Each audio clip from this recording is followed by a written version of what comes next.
Good afternoon, ladies and gentlemen, and thank you, Tia, for the introduction. I'm looking at the land mobility challenges, and I suppose what I really want to do today is set out some of the realities and issues around land mobility. And maybe when you start talking about challenges, you'll say, well, is this the problems? And we're in the session before lunch now, so am I going to bring out all the problems and maybe put you off your lunch? And as I was looking at the other presentations, I have no nice photographs to even distract you. But it is about looking at the realities in land mobility. And in the previous presentations, we've heard about food harvest, we've heard about the changes in CAP, but those issues in particular are impacting on the decisions people make. In some cases, it's impacting on no decision being made, but it also adds to the confusion and uncertainty for people. So I suppose that's what I want to do, is set out some of the issues and challenges, and maybe for all of you who are working in the area, it'll be setting up some of the questions that will be answered later on by the Teagasc personnel who are going to look at partnerships and collaborative farming and the various taxation measures. And as well as you're sitting there, and as some of the things I go through, you might say, hold on, that's not right. That's not the reality. The interpretation of the regulations or the taxation measures is very different to that. But what I'm actually setting out is the perceptions that farmers have. And whether those perceptions are right or wrong, it's the perception is the reality for somebody if they're trying to make a decision, and particularly around the area of land transfer. So, bear that in mind, that the realities in terms of rules and regulations might be different, but there's perceptions that people have which may not be right, but are impacting on their decisions. So that's what I'm going to look at, is really setting the scene and looking at the realities out there. I suppose in terms of looking at land mobility, and I've called this land mobility rather than transfer, it's about seeing both sides. Obviously, and Jim Power mentioned the enthusiasm of the audience from Mockra that he spoke to, and they're young farmers who want to gain access to land, want to gain access to the rights to produce and to farm. But we have to look at the other side as well, and that is respecting the ownership rights of the landowners. And that, it's how do we encourage them to transfer their land, whether it's permanent or whether it's temporary, whether it's through a leasing or a shorter term measure or a permanent transfer. So it's looking at both sides. When we hear, all the talk in the industry about food harvest and achieving those targets of increased production and expansion, well, I suppose that's the common good for the industry, and we see the role now and the focus that's been put on agriculture in the economic recovery.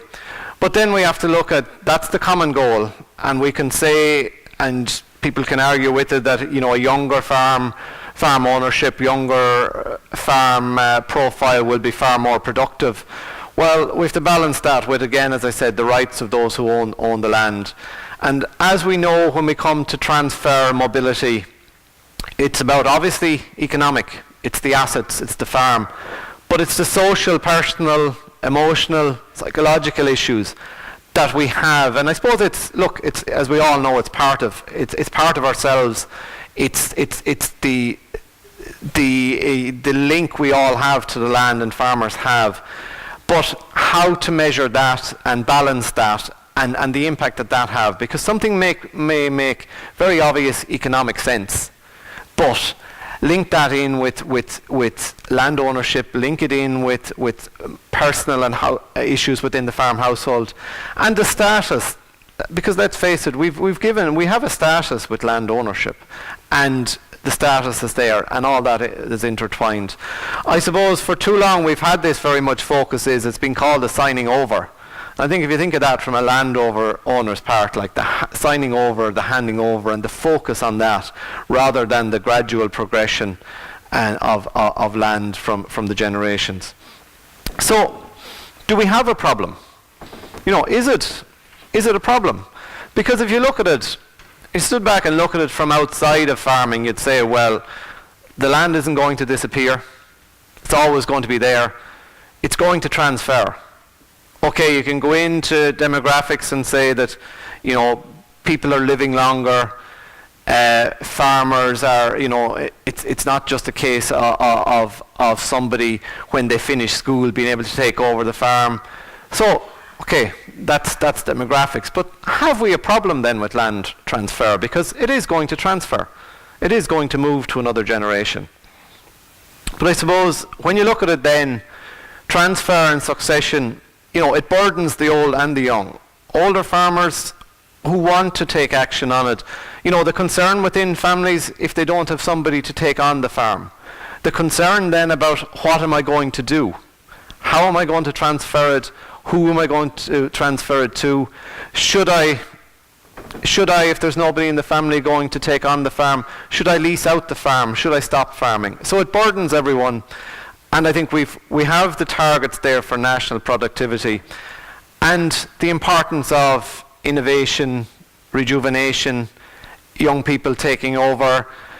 Productivity, can decline with age. That's not to say that there's not very efficient, progressive older farmers, but we do know that as people can't continue at the same level of intensity, that there is a need for that youthful vigour in any industry, and agriculture is no different. So looking then at the realities of land mobility, and as I've said, and everyone here knows, our focus on ownership, and it is part of our history. And long-term leasing and tenancies are not common. I was at an event yesterday, and the farmer that was speaking at it along with me had come from the UK and now farms in England, and he said, coming from his background, where long-term leases and tenancies transferring within families is far more common. But we have an ownership and primarily an ownership structure. When we think of land mobility, we automatically think of transferring from father to son or father to daughter, one generation to the next. But I suppose the reality is we've seen a lot more transfer now within families and outside of the family. And I suppose the farm retirement scheme, when it was in operation, really brought that into focus, and how many farmers decided to retire, encouraged by the retirement scheme, and who leased the land out to other farmers. And indeed now a lot of those leases, or the retirement scheme has ended for them, and those leases have continued into leases beyond that. There is the whole issue of, is it transfer during the lifetime or on the death of the farmer? And I suppose what we're really looking at here is trying to encourage that mobility and lifetime transfer, and that decisions are made well in advance, where possible, on the land. The other group I suppose we need to think of is the inheritors, because land, if there's not a farming successor and there is a family, somebody in the family or all of the family are going to inherit that land. And if those inheritors are not farming, have no interest in farming, and maybe have jobs or careers or lives away from farming, they're an important group in terms of what are they going to do with the land. So if we look at it from a farming perspective, how can active farmers gain access to that land which is owned by non-farming inheritors? And people who, because they've inherited a family farm, they may feel they still want to hold on to that farm, and it's part of them and part of their right and their inheritance, and they're perfectly entitled to that. But we have to remember they are a group that need to be looked at in terms of providing information and advice to them as well, in terms of what they do with that land. And of course, that control over land mobility is essentially with the landowner. The young generation have little control over that or influence over it. But they can, I suppose, be proactive and demonstrate to older farmers what they can do, demonstrate that they are worthy of be it succession and inheriting land, but importantly of leases and of taking on land on a temporary basis. Of course, policies can influence, and I'll mention some of the policies, and indeed the taxation policies will be discussed later on, and schemes in the past like the retirement scheme and installation scheme had a big role to play there. So what are the realities? What are the facts? And this is, I suppose, the realities are in the country that half of our owners are aged over 55 years, 6.2% are aged under 35 years, and we have over a quarter who are aged over 65. And figures from the department, and it was the minister quoted this at an event I was at, where we had more farmers aged over 80 years than under 35 years. Now, when you look across the EU, we're not very different to a lot of other countries. Yes, some are performing much better, but we're not. We're not way out in terms of what's happening, but I suppose we're looking at how we can encourage that transfer to a younger generation. If we look between 2000 and 2010, there was a 31% increase in the landowners aged over 65, and a 53% decrease in those under 35. So we can see the situation there is it's not improving, and it's looking at, and I suppose that's setting the realities. In terms of the land ownership, we know that the majority of land is going to be inherited. The level that's available for sale is minimal, and the figures are there on that. And even as the other reality is, we know that the price of farmland means that to buy it is practically unviable for the majority of farms to buy a farm fully and to get into there, no matter what they're involved in. We know that it can be worthwhile for people to buy and add on to land, but not to buy it as their total way of entry. Short-term rental, the 11-month system is dominant in terms of the rental market. And in 2010, 30% of the landowners were renting land at an average of 19 hectares. Now, when I looked at the long-term leasing tax relief and the tax relief that's available there, and this is a crude statistic here in terms of looking at that, so don't say it's totally accurate, but only about 7% of the land that was being rented was actually could be have availed of the long-term leasing tax relief.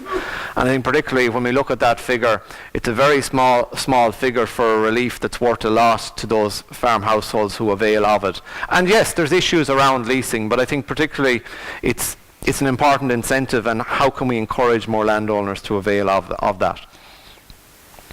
So again, when we look at, as I said, so much of the focus has been on the signing over, in the past, and that single issue, whereas it is a process. It's a process over a period of time. Be that whether it's somebody within the farm household which is taking on the farm, or the decision to wind down and lease out the farm or rent out the farm. And I think that's, I suppose, what we really need to be doing, and for people working in the industry, is encouraging people to be thinking long in advance of that. Long in advance of when they may decide to involve a younger person in the farm, or when they may decide to stop farming themselves and to retire either fully or partially, or get involved in a collaborative farming agreement or arrangement. So it's to encourage that long-term thinking on that, and the change in work and life, and how people can adjust to that. I suppose the other thing is, it's not only the land, but the inherent knowledge and attachment. I suppose that's one of the challenges there, is that in the past, succession involved a young person in a lot of cases going home from when they finished school or when they finished their education and being involved in the farm. We know now the realities in terms of incomes, that people are either working away from the farm in the agricultural industry or totally away from that. And if it's a very clear, one into the farm business and the other out, I think we're losing a lot of that knowledge that's there in production and with farms. People will think, when I mentioned the process over a period of time, well, that's when you're transferring the farm and permanently transferring it, and it's a major decision. But it's the same if somebody is going to enter in and decide that they're not going to farm all their land, or to rent or lease out a portion of their land.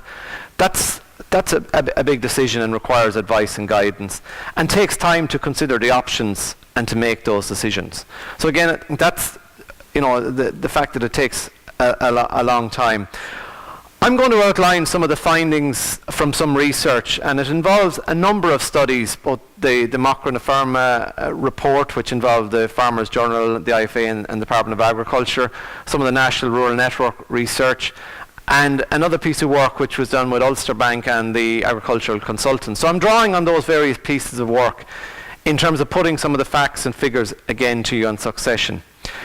With the Macra study, we looked at farmers over 50 years of age, and half of them had no farming successor.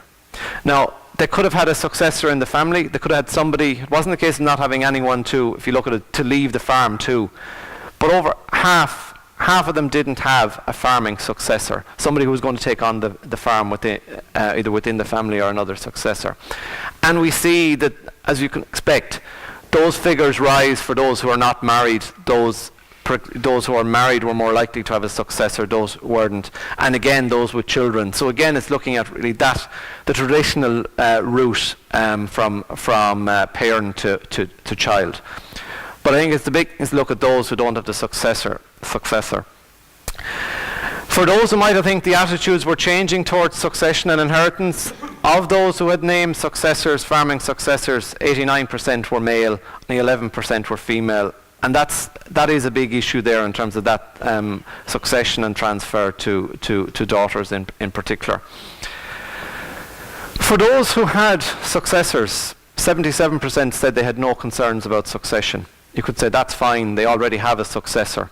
But I think it was also flagging that issue that people were saying they didn't have a concern, but maybe they didn't think of how that succession was going to occur, and particularly when we look down at some of the other issues later on. I wanted to mention, because people very often say marriage breakdown and the fear of marriage breakdown and relationship breakdown is a big barrier to land mobility and succession. It was only identified as a problem for 6% of the farmers in this survey who were over 50. When we looked at this in more detail, what we found was the fear of relationship breakdown was in all farmers' minds, or in a lot of farmers' minds. It did come into the factor on making a decision. It probably might have been delaying the decision, but what we found was it wasn't stopping a decision, because I think people were looking at the reality that if they were going to transfer on their farm asset, well, they were going to have to do it at some stage.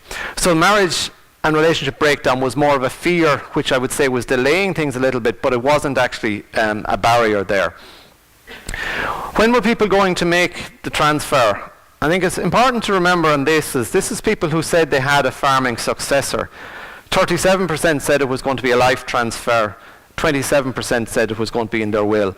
Now, there was various combinations in there, but I think if you look at it, there was still over a quarter of these households who said that they had a farming successor and they weren't going to transfer the farm until their will. And I think that's a big issue there. I've just put up the other figures there from the Ulster Bank and the Ag Consultants research, because that was a general farming population. So the change, there's not much difference there. There is no difference there really between the older age group over 50s and farmers overall. And as we see, where there was no child, there was 73% were going to transfer their farm in the will. What about then the farmers with no successors and no farming successors? And I think particularly this is an important group for where younger farmers are looking to gain access to land by leasing or by various other mechanisms outside of the inheriting land. So for those farmers who had no farming successors, it was important for the farm to stay family owned. So they didn't have somebody who was going to take it on within the family at the moment, but 65% wanted it to stay family owned. 40% wanted it to stay farm by the family. And 23% wanted it in the family name. And when we asked in the family name, what that meant was they wanted their own name continued. So again, I think this was showing the bias against inheritance, in particular by daughters. So it was still very important to a group that it stayed in their own name. What was going to happen when they could no longer farm themselves? 18% said they needed an income from the farm, and a further 32% possibly. So you have about half of this group who said they would need an income from the farm. And that's important when we think that they were going to need some contribution from the farm when they couldn't continue to be active farmers themselves. And we see that half of them said they had no intention to ever retire, 45% no intention to ever retire. And I think that's one of the things that we have to consider in terms of people wanting to remain somewhat involved in farming. And maybe that's looking at what are the new arrangements or mechanisms that can be there, that somebody who can't physically or stay farming at the same level or intensity that they want to, but they want to remain a farmer. I think that has a lot to do with status and the status of people and their occupation. I suppose one of the most startling ones in here is that those with no farming successors, 59% of them said they had no concerns about succession. And maybe part of that is that we're saying, well, I don't have a farming successor. I can continue to farm myself for as long as I can, so it's not an issue for me. And in one sense, it's kind of putting it on the back burner that it's not an issue for me. And I just put in there that for some, 13% were worried about that the farm might be sold and that the family might not farm. So I suppose it's just putting some of the facts there. Where are people getting advice? And this is particularly the ones with no farming successors: accountants, solicitors, meetings, advisors. And you might say, well, is there not further contact with advisors and consultants there? I think this is a group who haven't the farming successors and may in their own mind be not as intensive. So I think there is a lot of reliance there on accountants and solicitors, and I think some of you who are here, and it's in terms of the information then that you can have and the ability to debate through the issues with them and provide them with the advice and guidance. So for those who had no farming successors, and okay, there's a list of figures going to come up here, so don't mind, and it's in the presentation, but we asked people, well, what are you going to do? And we put the range of options. So when you see the range of options here, we put all the options to them, because you might say some of the figures are a bit higher there, but what were they going to do when they could no longer farm? And I suppose this is the way to interpret it: when they could no longer farm at the current level. So that was for something it's for themselves when they couldn't keep going. And we see here that over 90, the majority of them said that they were, they'd consider reducing the intensity. They change enterprises. They might go from dairy into beef, or they might go from suckling to dry stock, or they'll get family and friends to help out. Stop farming and rent short term. 78% said they'd consider that, and a similar proportion would consider long-term leasing of the farm. Pay labour and contractors, explore collaborative options, sell planted in forestry, or employ a manager. So again, these are options people would consider. I suppose there's a few things there, is particularly that the long-term leasing and collaborative options, that farmers are open to considering it. We know that they can consider it, but will they carry through on it is another thing, but they're open to the idea. But if we look at it, and I suppose particularly the top three here, to me, they're very short-term, and I'd say coping mechanisms. Because even if you think of somebody who can reduce the intensity, they can get family and neighbours to help. How long is that going to be sustainable, that somebody will be able to help them out? And particularly if it's somebody who is getting older, who isn't able to farm at the same level. So they're very much short-term. The longer-term ones, if we start at the bottom there, selling the farm, yes, it's a long-term solution. Planting the farm, it is again for them, employing a manager. But it could be as well the newer options, collaborative options, or entering long-term leases, that there is certainty there that people can get involved in. And I suppose there's what I'd call the middle ground then, that short-term rentals, the 11-month system, that could be, and paying labourers and contracts. Some could say it could be short-term because is it sustainable long-term, but it could also be a long-term solution. And I suppose it's looking at those. But I suppose particularly it's that farmers were interested in hearing those options and what was there for them. I'm just going to put up these here, and you can take them away in the presentation, because it's the supports for land mobility, and in particularly the taxation measures I know are going to be dealt with later on. So I'm just going to pick up on the last ones there, on the land leasing tax relief. When those people who didn't have a farming successor, only 19% of them were aware and knew the exact details of the land leasing tax relief. And 28% said they had heard of it, but they weren't sure of the details. So we see that there was a group here who were potentially farmers who could benefit from the long-term leasing tax relief, but they weren't very aware of that or how it worked and operated. Now, to pick up on some of the barriers, and I'm not going to delay too long on these, but the lack of children was an issue for a lot who, if they didn't have this was because the natural route of succession through the family. The other thing that we have to realise is the average span of ownership of land is quite short. It's 20 to 30 years. So, you know, the farmers, if you're talking to farmers in their 50s, they themselves may not have had the land a long time. Whereas if you're talking to somebody in their 50s in a career, they may have been in that career a much longer time. So there is a short span of time there for ownership. If people wait until retirement age, pension age, the question I'd say is that too late for the next generation? And marriage breakdown, as I mentioned previously, and relationship breakdown is more, it's a fear and a concern, but it didn't seem to be deterring transfer. Another big issue here actually is the lack of acceptance of the concept of a retired farmer. And a lot of farmers cannot perceive a role for themselves if they're not actively farming. We know the retirement scheme helped in that and encouraged people, and it is gaining some acceptance. But I think people can't see what do they do if they're not actively farming. And other barriers there include the predominance of the short-term rental arrangements. Now, some people could say, well, look, why is it a barrier? It facilitates rental, it facilitates access to the land and transfer.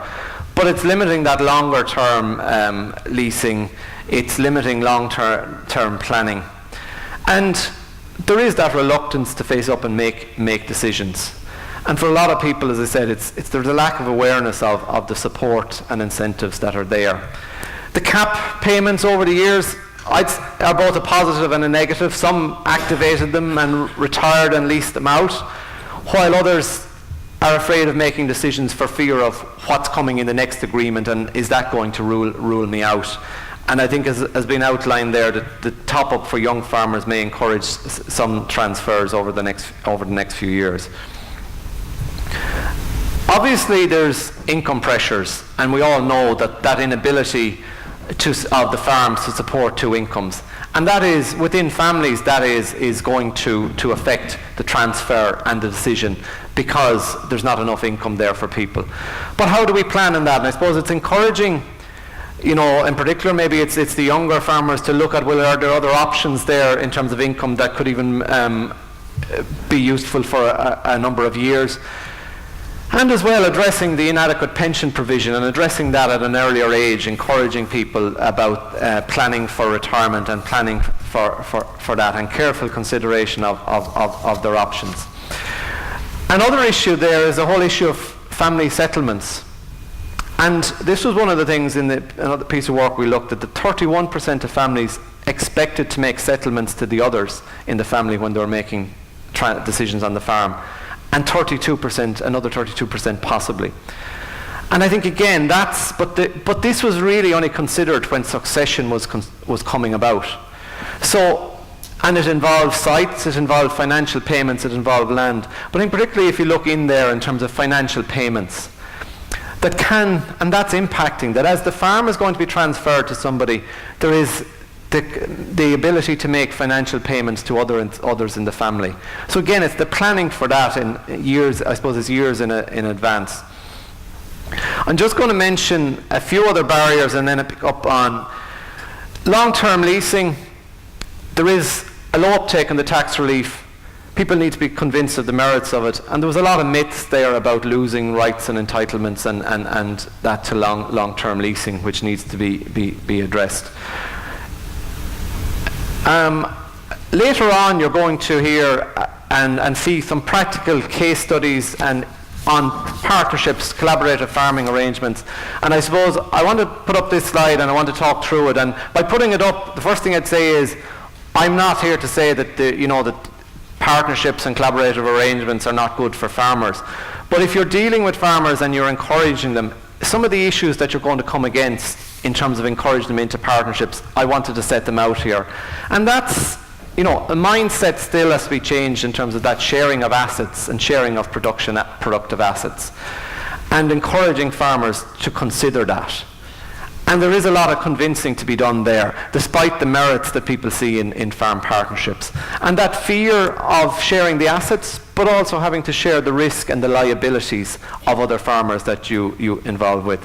And as Andy has already outlined, and in the questions, that fear about entitlements and benefits and what's going to happen then if something goes wrong. And the giving up of control. The people feel that partnerships will involve them giving up some control.